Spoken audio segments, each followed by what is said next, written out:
Alright, so what I have here is a new turbo cartridge that I'm going to be putting in the trusty disco.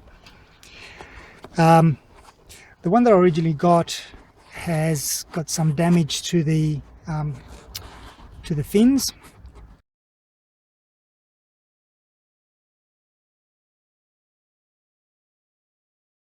And so I've decided to buy an aftermarket one rather than try to source a second-hand original one. And this one here I purchased from the UK. Now I didn't want to go for a cheap eBay jobby, because quite frankly they're, you know, the made in China crap is like. So I've decided to splash out a little bit more and get something that looks quite well built in the UK. Has about or claimed to be about 500 RPM lower in boost, so it will boost off at about 1300 RPM, and it is absolutely beautiful. I'll just get this rest of the wrapper off, and here she is.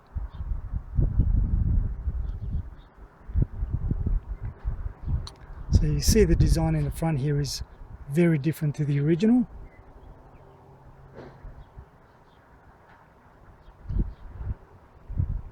So I'm really looking forward to having this on. It's going to be done tomorrow, so I'll know what it's going to be like.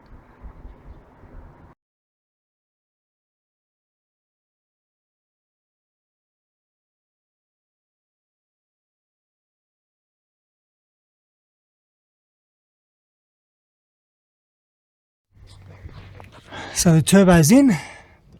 You can see much there, but basically that cartridge that I showed you earlier on. I had to get a... Now this is one of the reasons why I decided to let my mechanic do it, because down here you will see that there's 4 bolts. That there's the other one down there, and then there's another 2 on the other side. Now 3 of those 4 bolts actually snapped due to, you know, corrosion, etc. And the problem the thing I didn't want to do is be at home trying to remove the old turbo and those 3 bolts snap off, and then I'm basically left with a partially completed turbo install. So what ended up happening in this case, I actually bought this manifold off my mechanic for $100, so it was an easy fit. So basically putting this manifold and the turbo, and it all went in quite nicely. So when you're doing things like this, just bear that in mind, that if things go wrong, then you might end up having to quickly source another manifold, or, you know, have to be a few days without a working disco as a result. In terms of performance, low down below 2000 RPM, I haven't noticed much difference. Where I've noticed a lot more is above 2000, and particularly above 2.5. It really has made a huge difference. I can now easily go over 3000 RPM, 3250 RPM quite easily, and happily doing it. Whilst with the old turbo it was a bit of a struggle to get to 3000. So the other thing I've noticed too is that when towing the caravan, it's made it a lot more, there's a lot more power there to tow it, so that's quite good. The only thing I haven't really noticed is any real, I mean, yes, there has been a slight drop in EGTs, but I suspect that when I replace the intercooler with a full-length intercooler, which will be another project and another video, I suspect that that's going to be where the combination of the turbo and the intercooler is going to come into play. There is one last thing I want to do before I call it completely upgraded, and that is to do the timing belt and to do the injector pump timing as well. So I've done the mods here and I've got videos on how I've done that.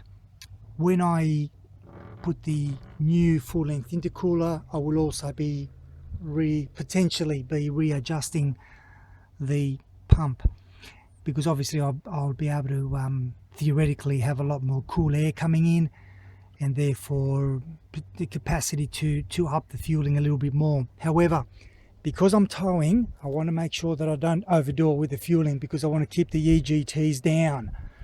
So it's going to be a bit of a compromise between extra performance but also having the EGTs down whilst towing. So there you have it.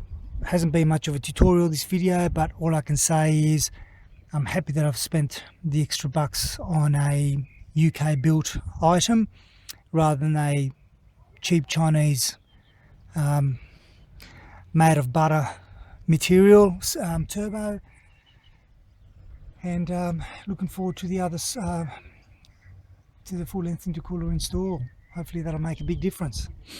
But overall, poor Disco, she's doing a great job, and I'm happy to invest a little bit more money into upgrades and so on. Anyway, as always, thanks for watching.